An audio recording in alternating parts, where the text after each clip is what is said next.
என் மனதிற்கு மிகவும் இனிய மகர ராசிக்காரர்களே, மகர ராசிக்காரர்கள்னால் எனக்கு ரொம்ப பிடிக்கும் சார். வாழ்க்கையில் மகர ராசிக்காரர்கள்லாம் எவ்வளவு அடித்தாலும் கத்துறது கிடையாது. 3 யோகங்கள் தருகின்ற பலன் என்ன? அது என்ன 3 யோகம்? முதல் யோகம் 7ஆம் இடத்துல குரு பகவான் உச்சம் பெறுகிறார். 7ஆம் இடத்துல குரு உச்சம் பெறுவதே பெரிய 7ஆம் இடத்துல குரு பகவான் இருக்கார். 7லேருந்து 11 பார்க்குறார், லாபத்தை பார்க்குறார். லாபத்தை பார்க்கும்போது அந்த இடத்துல செவ்வாய் இருக்கார், சூரியன் இருக்கார், 8 அதே மாதிரி புதன் இருக்கார், சுக்கிரன் இருக்கார். ஒரு ஊரே நிற்க வச்சு பார்க்குறாரு. துள்ளி குதிக்கும். என்ன செய்யலாம்?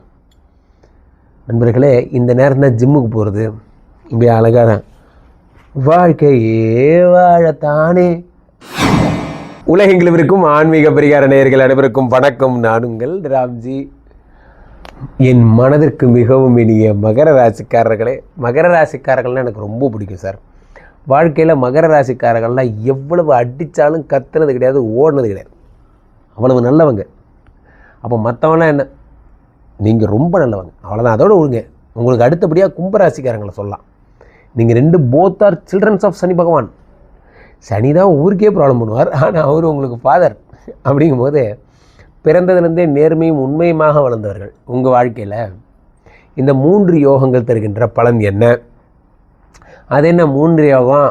முதல் யோகம் 7ஆம் இடத்துல குரு பகவான் உச்சம் பெறுகிறார். 7ஆம் இடத்துல குரு உச்சம் பெறுவதே பெரிய விஷயங்க. வாழ்க்கையில் நம்ம யாருக்காக வாழ்கிறோம் சொல்லுங்கள்? நம்ம யாருக்காக வாழ்கிறோம்? என் தம்பி சதீஷ்ட கூட சொன்னேன், யாருக்காக வாழ்கிறோம் சொல்லுங்கள்? இவ்வளோ பிஸியாக ஓடுற, இப்போது ஒரு ஃபுல் டே சம்பாதிக்கிற, யாருக்காக சம்பாதிக்கிற? நம்ம ஒய்ஃபுக்காக தான் சம்பாதிக்கிறோம். அப்போ அவங்கள்ட்ட பிரியமா பேசு மேன். அப்படிங்கிறது தான் வாழ்க்கையே. உங்களுடைய மனைவி, இல்வாழ்க்கை, குடும்பம், உங்களோட காதல், இவங்களை சார்ந்தது தானே. கொஞ்சம் யோசிச்சு பாருங்கள். காதல் இல்லையேல் என்னாகும் பூமின்னு யோசிச்சு பாருங்கள். சுற்றும் பூமி நின்றுவிடும் நண்பர்களே. ஏதோ ஒரு உறவு உங்களோட இருக்கிறதுனால தான் உங்களுக்கு வண்டியே ஓடுது. 7ஆம் இடத்துல இருக்கின்ற குரு பகவான் உங்களுக்கு பிரிந்த காதலை ஒட்ட வைக்கிறார்.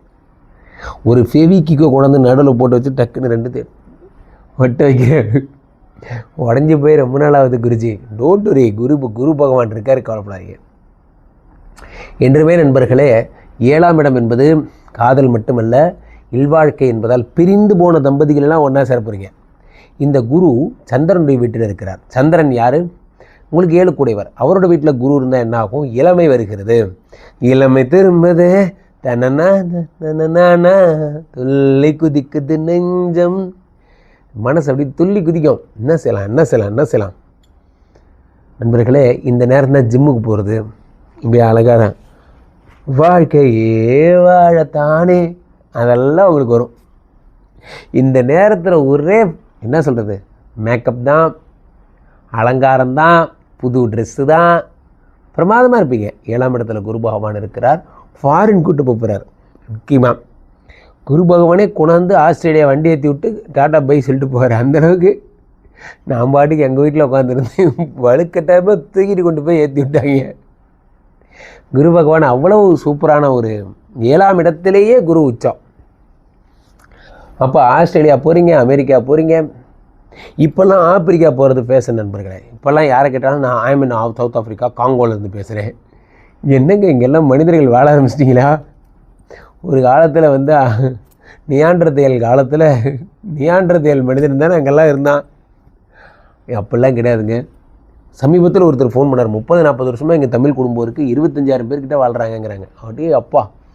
அப்போ அது மாதிரியான பெரிய சரீரம் எதுக்கு சொல்கிறேன்னா, ஆப்பிரிக்கா மாதிரி பெரிய சரீரம், அமெரிக்கா மாதிரி பெரிய சரீரம். குருன்னா பெரிய சரீரம்னு அர்த்தம். இல்லை குண்டாக இருந்தால் அதுதான் குரு. 2த்துக்குமே கூ தான் ஸ்டார்டிங் லெட்டர். கு ஃபார் குண்டு, கு ஃபார் குரு. அப்போ 2 பேரும் பெரிய உடம்பு, பெரிய சார். வாழ்க்கை எங்கிட்ட என்னோடய ராசி பலன் கேட்டால் உலகத்தில் யார்ட்டையுமே ராசி பலன் கேட்க மாட்டாங்க. காரணம் என்ன சொல்லுங்கள்? நான் உங்களோட இயல்பானவன், உங்களோட எளிமையாக பயணிக்கிறேன். நன்றாக புரிந்து கொள்ளுங்கள் நண்பர்களே. உங்களோட தோள் மீது கை போட்டு பேசும் ஒரு உரிமையோடு பேசுகிறேன். அப்போ 7ஆம் இடத்துல என்ன பண்ணுற குரு பகவான் இருக்கும்போது ஃபாரின் வரீங்க. சார் வெளிநாட்டுக்கு போகணும், போயிட்டு நம்ம பாஸுக்கு ஃபோன் பண்ணணும். ஃபோன் பண்ணி நான் வெளிநாடு வந்துட்டேன், கேட்குறான் கம்பெனிலேருந்து விடுதலையாகி இப்போ நான் உண்மையிலே ஒரு கம்பெனிக்கு வேலைக்கு போகிறேன். இங்கே பார்த்தியா, இதுக்கு பேர் சேரு, இதுக்கு பேர் தான் கம்பெனி அப்படின்னு காட்டணும். எத்தனை நாளாக நம்மளை ஏமாற்றிருப்பாங்க. 7ஆம் இடத்துல குரு பகவான் உச்சம் பெறும் பொழுது இதெல்லாம் ஏற்படும். காதல் ஓகே, அவன் டைவர்ஸ் ஆனவங்கெல்லாம் கூட இணைந்த சார் கல்யாணம் பண்ணிக்கிறவங்களாம் ஒரு லாஜிக் நான் சொல்கிறேன். கல்யாணம் யாரை வச்சு பண்ணீங்க? கல்யாணம் ஐயரை வச்சு பண்ணுவோம். ஏங்க அந்த கதையை கேட்கல. கல்யாணம் யாரை வச்சு சாட்சி வச்சு பண்ணீங்க? அக்னி சாட்சியாக பண்ணீங்க இல்லையா? அப்போது கல்யாணம் முறிவு அப்படின்னாலும் அந்த கடவுள்கிட்ட தானே நீங்கள் சொல்லணும் முறிவுன்னு. ஒரு ஜட்ஜு வந்து உங்களுக்கு பிரித்து வைக்கிறது எந்த வகையில் நியாயம்? அப்போ 7ஆம் இடத்து குரு தான் உலகத்திலே மிகப்பெரிய ஜட்ஜு. அவர் சொல்லிட்டாரு நீங்கள் சேர போகிறீங்க, அவ்வளோதான். கடவுள் நினைப்பது தான். ஈவன் உங்களுக்கு டைவர்ஸ் கொடுத்த ஜட்ஜே கூட அதை கேள்விப்பட்டால் என்ன பண்ணுவார்? நல்லா இருங்கடா பசங்களா, ஏதோ கேட்டதால் கொடுத்தேன் பாரு. அப்போ 7ஆம் இடத்துல குரு பகவான் இருக்கார். 7லேருந்து 11 பார்க்குறார், லாபத்தை பார்க்குறார். லாபத்தை பார்க்கும்போது அந்த இடத்துல செவ்வாய் இருக்கார், சூரியன் இருக்கார், 8குடையவன், அதே மாதிரி புதன் இருக்கார், சுக்கிரன் இருக்கார். ஒரு ஊரே நிற்க வச்சு பார்க்குறார் குரு பகவான். அப்போ சொத்துக்கள் சேரப்போகிறது. உங்களுடைய வாழ்க்கையிலே உடம்பு நிலை சரியாக போகும்போது முக்கியமாக உடம்பை பார்க்குறார். என்ன உடம்பை குரு பகவான் பார்க்கும் பொழுது உடலில் இருக்க ரோகங்கள் எல்லாம் சரியாகிறது. இதெல்லாம் உடலில் பிணிகளாக இருந்ததுவோ அதெல்லாம் சரியாக விடுகிறது. மகர ராசிக்காரர்களுக்கு இந்த உடலில் இருக்கக்கூடிய ஒரு பிணிகள் சரியாகி ஒரு நல்ல ஒரு அழகாக போகிறீங்க. நான் ஃபஸ்ட்டே சொன்னேன், இளமை திரும்புதே பாடலாம் சொன்னேன். மகர ராசிக்காரர்கள் உடம்பு நல்லா பலசாலியாக போகிறீங்க, அழகாக போகிறீங்க. மகர ராசிக்காரர்கள்னாலே மலர்ச்சி தான்.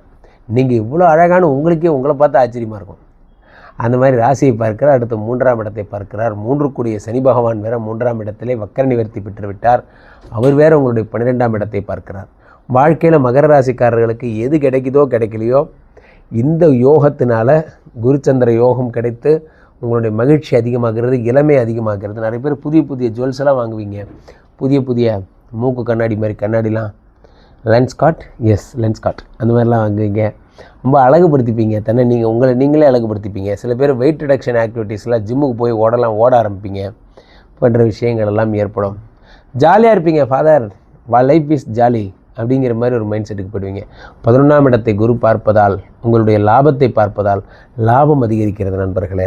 அந்த லாபஸ்தானத்தில் எத்தனை பேர் இருக்கும் பொழுது 10 ரூபா பொருள் 12 ரூபாய்க்கு விற்றுட்டு இருந்தீங்க, இப்போ நீங்கள் 14 ரூபா விற்றாலும் கிளைண்ட் வருவாங்க, லாபம் அதிகரிக்கிறது.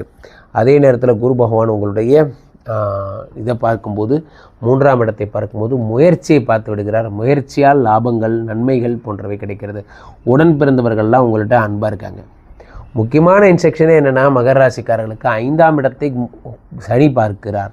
சனி கொடுத்தால் எவர் தடுப்பார்? சனி 5ஐ பார்த்து விடுகிறார். ஆக மகர ராசிக்காரர்கள் இளமை திரும்புகிறது. இந்த டைமை யூஸ் பண்ணி வெயிட் ரிடக்ஷன் பண்ணுறதோ, பியூட்டிஃபிகேஷன் பண்ணிக்கிறதோ, ஃபேஷியல் பண்ணிவிட்டு அப்படி அழகாக எதில் வந்தீங்க, காரில் அப்படிங்கிற மாதிரி உங்களை நீங்களே அழகுபடுத்திக்கிட்டு ஜாலியாக இருக்கணும்.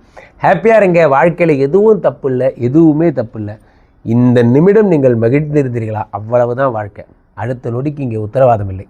கீழே போய்ட்டு இந்த நபரை கூப்பிடுங்க. என்னோட சொந்த ஜாதகத்தை பார்த்துக் கொள்ளுங்கள். உலக புகழ் வாய்ந்த நமது விஸ்வரூப விஷ்ணுமாயா எழுந்தரில் இருக்கக்கூடிய புனிதமான இந்த ஸ்ரீமடத்திலே தினசரி நடக்கின்ற விஷ்ணுமாயா ஹோமங்களில் கலந்து கொள்ளுங்கள். மீண்டும் ஒரு நல்ல பதிவில் சந்திப்போம். நன்றி, வணக்கம். இங்க ஸ்தாபிதம் செய்யப்படுகிறார் விஷ்ணுமாயா. அது தமிழ்நாட்டில் இங்க போரூர் கார்டன் ஃபேஸ் 2ல ஸ்ரீமடத்தில் மட்டும்தான் இருக்கிறது. வேற எங்கேயும் இவருக்கு ஆலயங்கள் கிடையாது. நம்மளுடைய வேலை இல்லை, குழந்தை இல்லை, நமக்கு எதிர்காலம் கேள்விக்குறியா இருக்கு, கள்ளத்தொடர்பு, ஏமாற்றம், துரோகம் போன்ற பிரச்சனைகளுக்காக ஸ்பெசிஃபிக்காக பண்ற ஒரு ஹோமம். இந்த ஹோமம் 48 நாள் தினமும் பண்றோம். இப்போ நீங்க புக் பண்றீங்கன்னா இன்னிலிருந்து 48 நாள் இந்த ஹோமம் பண்ணி உங்களுக்கு அந்த பிரச்சனைகளை சேலஞ்சிங்கா சரி பண்ணி தரோம். இப்போ விஷ்ணுமாயா சாத்தனுடைய ஆலயத்திற்கு நீங்கள் வாருங்கள், இந்த ஸ்ரீமடத்திற்கு வாருங்கள், வந்து இந்த ஹோமத்தில் கலந்து கொள்ளுங்கள். இதை பற்றி தரவுகள் கீழே போயிட்டு இருக்க நம்பரை கேட்டு தெரிஞ்சு புக் பண்ணிக்கிட்டு இந்த ஹோமத்தில் நீங்களும் பங்கெடுக்க